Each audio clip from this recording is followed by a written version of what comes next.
సఖీ వాళ్ళ ఇంట్లో ఉన్నాము. జూలా బిహారీ మందిర్, చంపకలత సఖీ గాంవ్. జై చంపకలత సఖీ की जय.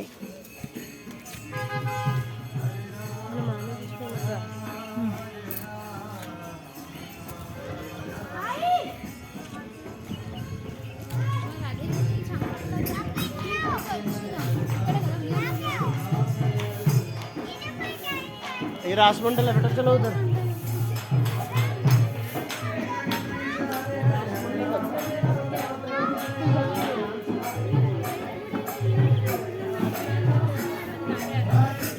రాధాకృష్ణ జూలా ఇక్కడ స్థలి.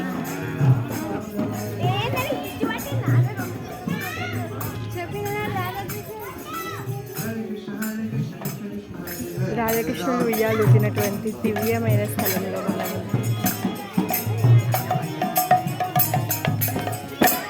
हरे कृष्ण हरे कृष्ण कृष्ण कृष्ण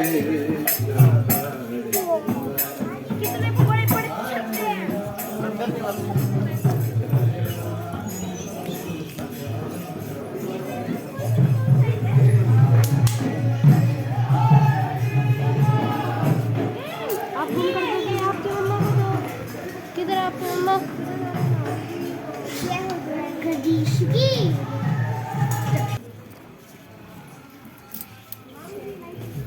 है मेरे पास।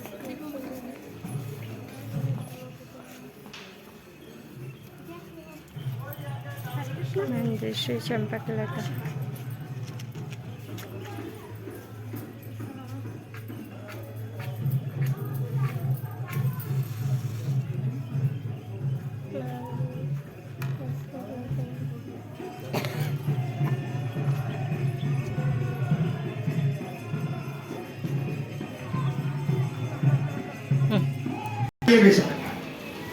चंपकलता की सेवा राधा रानी के लिए रसोई बनाने की।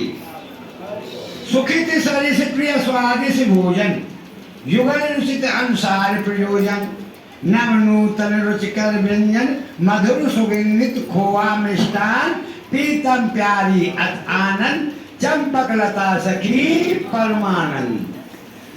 अति विशिष्ट उत्कृष्ट रसोई, पाक कला पारंगत होई, बर्फी पेड़ा और कलाकंद, चंपकलता मन आनंद।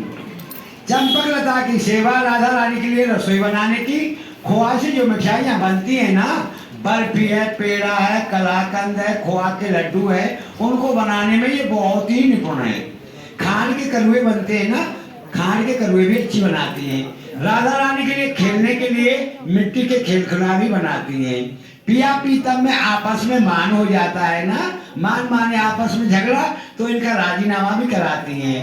और चावर सेवा, चावर सेवा, ये तो रही सखी की सेवा।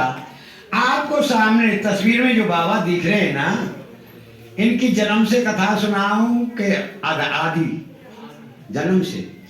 ये राजस्थान के रहने वाले थे, जिला भीमटोड़ा, गांव का नाम दुबरदू। इनका शरीर ब्राह्मण कुल का है। इनके पिताजी का नाम था बौदेव जी। बौदेव जी की शादी की बात हो गई थी, शादी नहीं हुई, वो बाबा बन गए। उनके पिताजी ने लड़की वालों पे खबर की, हमारा लड़का तो बाबा बन गया है, अपनी लड़की का रिश्ता कहीं अंधा कर दो। एक साल के बाद में लौट के साधु भेष में साधुओं के साथ अपने गांव में आए थे। तब तक उस लड़की का कहीं रिश्ता नहीं हुआ था। फिर उनके पिताजी ने लड़की वालों पे खबर की, भाई लड़का तो आ गया है, कुछ हम समझाएंगे, कुछ आपके शायद रिश्ता हो जाए। तो लड़की के परिवार वाले सब आए थे, साथ में लड़की भी आई थी। संतों के बाबाओं के सब पैर छूते, उस लड़की ने बौदेव जी के पैर छुए ना, तो उसको आशीर्वाद दे दिया कि आप पुत्रवती हो। शादी हुई नहीं, आशीर्वाद दे दिया पुत्रवती हो।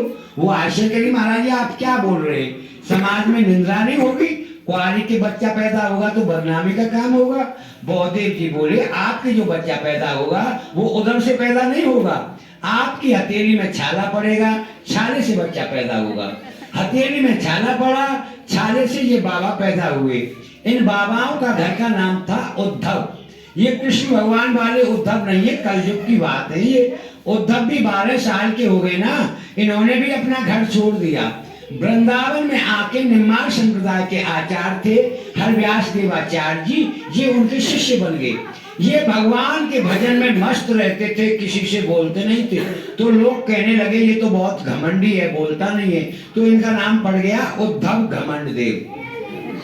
यहाँ सुंदर स्थान देखकर, रमणीक स्थान देखकर इन्होंने ऐसी घनघोर कठिन तपस्या की कि पिया प्रीतम राधा कृष्ण को प्रकट कर लिया। तब भगवान ने इनको आदेश दिया, आप गांव से ब्राह्मणों के बच्चे लोग राधा कृष्ण बनाओ, मेरी रासलीला का प्रचार प्रसार करो। सामने देखो, ऊपर भगवान अपना मुकुट दे रहे हैं इनके लिए, राधिका जी अपनी चंद्रकाली दे रही हैं। इनको बच्चों के सिर पर धारण करना, धारण करते ही समझना हम ही खेल रहे हैं। बच्चों के अंदर हमारा आवेश आएगा, उनको सुतई लीलाओं का ज्ञात होता चला जाएगा। इनसे तो भगवान ने बात की, ब्राह्मणों को सपने में आदेश दिया कि एक साधु आपसे बच्चा मांगने के लिए आएगा, उससे मने मत करना, बच्चे दे देना। सुबह होते ही ये ब्राह्मणों के पास गए, उनसे बच्चे मांगे, उन्होंने दे दिए। यहाँ लाकर बच्चों का श्रृंगार किया, ठाकुर जी के दिए हुए मुकुट बच्चों के सिर पर धारण किए। घमंड देवाचार्य जी के लिए उन्होंने रासलीला करके दिखाई। उसके बाद में वो अलोप हो गए, गायब हो गई। बाबा घबरा गए, बताओ मैं ब्रजवासी ब्राह्मणों को बच्चे कहाँ से वापस करूंगा, कैसे ठाकुर जी की लीलाओं का प्रचार प्रसार होगा। और कोई सहारा नहीं मिला। समाधि लगाकर फिर भगवान के चिंतन में बैठे। दोबारा भगवान प्रकट हुए। भगवान से कहा, महाराज आपके आदेश के अनुसार मैं ब्रजवासी ब्राह्मणों के बच्चे लाया, लाकर यहाँ श्रृंगार किया, आपके दिए हुए मुकुट पहनाए तो बच्चा गायब हो गई। बताओ मैं ब्रजवासियों को बच्चे कहाँ से वापस करूंगा, कैसे आपकी लीलाओं का प्रचार प्रसार होगा। भगवान बोले, आपसे ब्रजवासी कुछ नहीं कहेंगे, वो बच्चे तो मेरे ही में लीन हो गए हैं। आप ऐसा करो, राधा कुंड के पास कौन ही गांव है, वहां पे जाओ, वहां से ब्राह्मणों के बच्चे लेके आओ।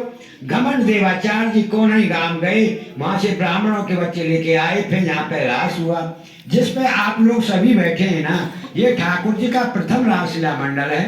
तुम्हारे वृंदावन में निधिवन में डेली लीलाएं होती हैं, पर रास की प्रागट स्थली शुरुआत इसी जगह से है जिस पे आप बैठे हैं।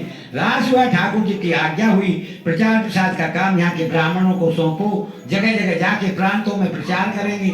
तो ब्राह्मण मंडली बनाकर MP दतिया डिस्ट्रिक्ट में ले गए थे।